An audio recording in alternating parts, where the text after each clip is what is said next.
باللہ من الشیطان الرجیم بسم اللہ الرحمن الرحیم الحمد للہ رب العالمین والصلاة والسلام علی افضل الخلق محمد وآلہ الطیبین الطاہرین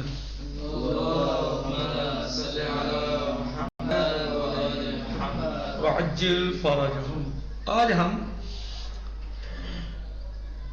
اس سورہ مبارکہ میں جو آیت نمبر 12 کی تفسیر ہم مستقل پڑھ رہے ہیں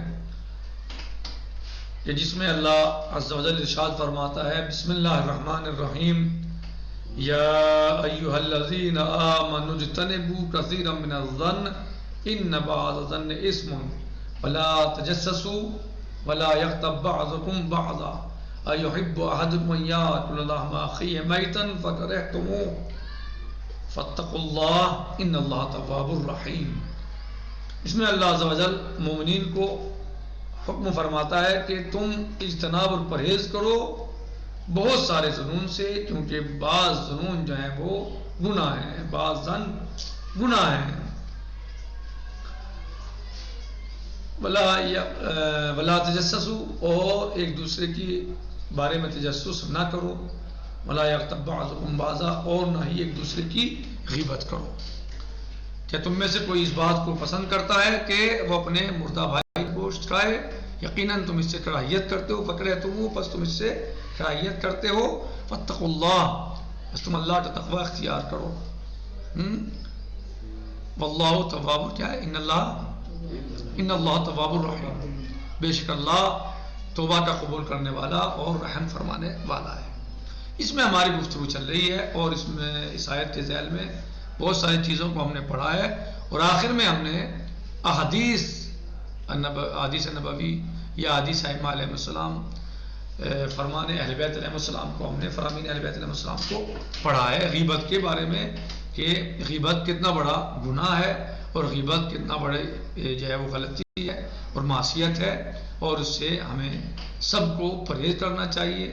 وہ ایک خطرناک روحانی بیماری ہے، صحیح ہے، معنوی بیماری ہے وہ، کہ جو انسان کی یعنی روحانیت کو ختم کرتی ہے، انسان کے ایمان کو خراب کرتی ہے، اعمال کو خراب کرتی ہے، انسان کے مثلا جو ہے وہ سماج اور معاشرے میں بھی اس کے بہت بڑے نقصانات ہیں، اور اس سے جو ہے وہ سماج کو بہت بڑا خسارہ پیدا ہو سکتا ہے اس کی وجہ سے۔ لہٰذا اس سے ہمیں پرہیز کرنا چاہیے، کرنا چاہیے، اور اس جیسی غیبت جیسی لعنت سے ہمیں بچنا چاہیے اور اس سے گریز کرنا چاہیے۔ اس بارے میں ہم نے روایات اور حدیث پڑھی ہیں، اور دیگر کتابوں میں جو حدیث کی اور روایات کی کتابیں حدیث کی، ان میں تفصیل کے ساتھ بہت ساری روایات اور بھی موجود ہیں۔ آج کو ہم نے اس میں پڑھا ہے۔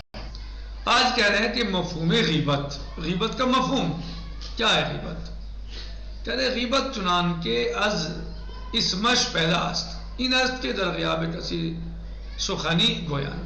غیبت جو ہے وہ اس کے نام سے ہی جیسے سمجھ میں آتا ہے کہ یہ کیا ہے۔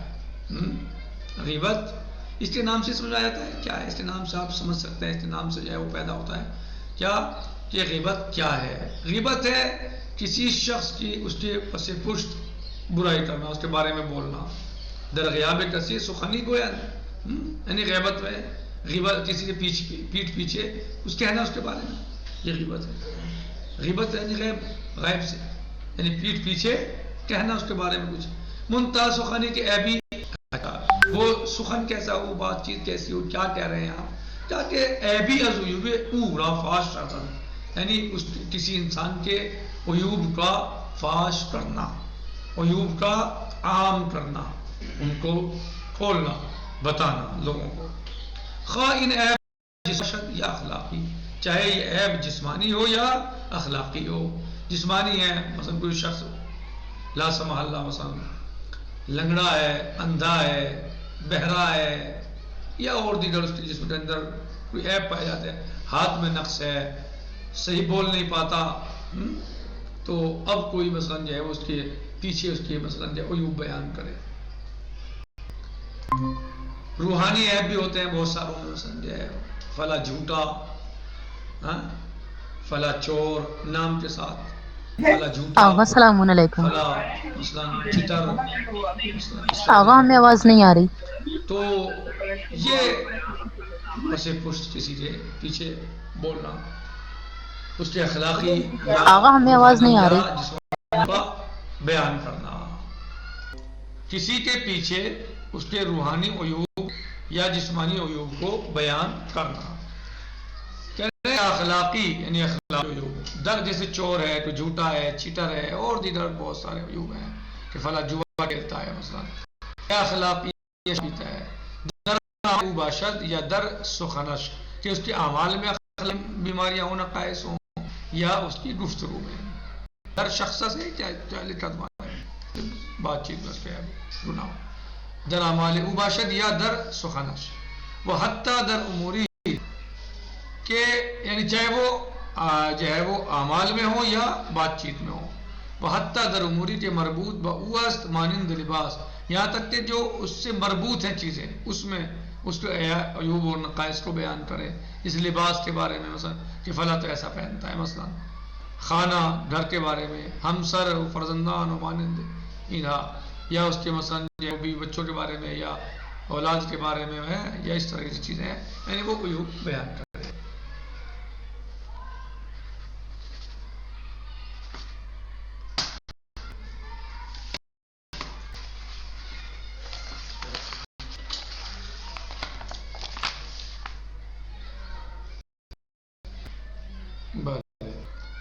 کہہ رہے ہیں کہ بنا بر این اگر کسی صفات ظاہر و آشکار دیدہ بیان کنت غیبت نہ، اس بنا پر اگر کسی کے اندر باتیں ظاہر ہیں اور آشکار ہیں اور دوسروں کے سامنے اس کا بیان کرنا غیبت نہیں ہوگا، مگر ان کے عظمت عیب جوئی باشد، چیز عیب ہے لیکن وہ ظاہر ہے، سب کو پتہ ہے، تو اس سے غیبت ہوگا. لیکن چونکہ اس کے جو مقصد یہاں پر بیان کرنے کا ہے وہ کیا ہے، اس کی مذمت کرنا ہے، اس کی مذمت کرنا ہے اور اس کے عیبوں کو کھولنا ہے، عیبوں کو بیان کرنا ہے کہ در این صورت حرام ہے، اس اعتبار سے یہ حرام ہے. یعنی ایک تو یہ ہے کہ کسی کا کوئی عیب مخفی ہے، پوشیدہ ہے، اس کو آپ بیان کر رہے ہیں تو وہ تو غیبت، باقاعدہ غیبت ہے. ہاں، لیکن اگر کسی کے اندر کوئی عیب ظاہر ہے، سب کو پتہ ہے، اب آپ اس کی مذمت کے اعتبار سے چونکہ بیان کر رہے ہیں، اس کے عیبوں کو فاش کرنے کے اعتبار سے بیان کر رہے ہیں، پھیلانے کے اعتبار سے، تو اس اعتبار سے یہ حرام ہے. مثل ان کے در مقام مذمت بگوید ان مرد نابینا، مثلا مذمت کے طور پہ کہ وہ اندھا انسان ہے. ہاں، کہہ رہے ہیں کہ یا کوتا ہے قد، یا کسی انسان کا قد چھوٹا ہے، بونا کہہ رہے ہیں مثلا، ہاں سب کو پتہ ہے قد چھوٹا ہے اس کا،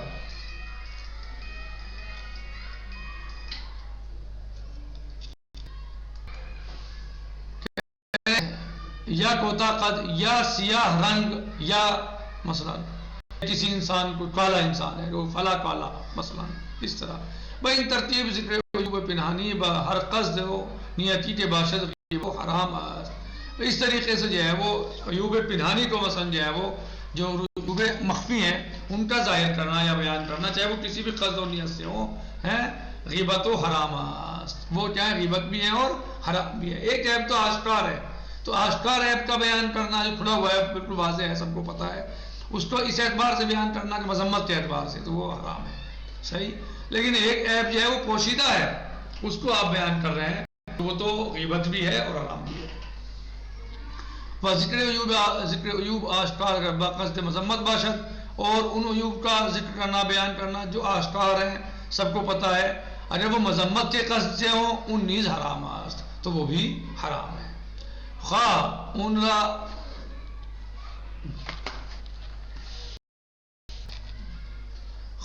را در مفہوم غیبت وارد بدانی یا نہ، چاہے ہم اس کو غیبت کے مفہوم میں شمار کریں یا نہ کریں، چاہے اس کو غیبت جانے یا نہ جانے، لیکن حرام ہے کیونکہ آپ اس کو مذمت کے اعتبار سے پیش کر رہے ہو، مذمت کی وجہ سے بیان کر رہے ہو. انہا ہمیں کہ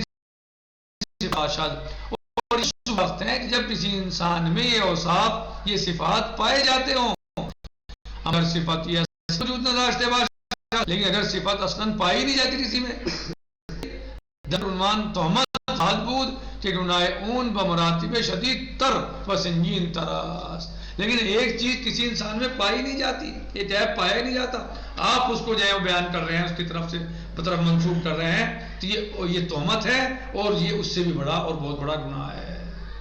یعنی اگر کسی انسان میں کوئی عیب پایا جاتا ہے، نقص پایا جاتا ہے، عیب پایا جاتا ہے، اگر وہ ظاہر بظاہر ہے، سب کو پتا ہے، اور آپ مذمت کے اعتبار سے بیان کر رہے ہیں، حرام ہے. ایک انسان میں عیب پایا جاتا ہے لیکن کسی کو پتا نہیں ہے، آپ اس کو کھول رہے ہیں، حرام ہے، غیبت بھی ہے.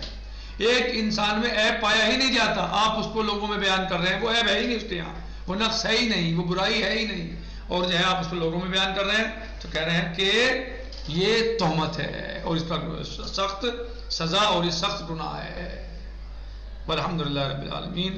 السلام علیکم ورحمۃ اللہ تعالی وبرکاتہ. فی امان اللہ. خدا حافظ.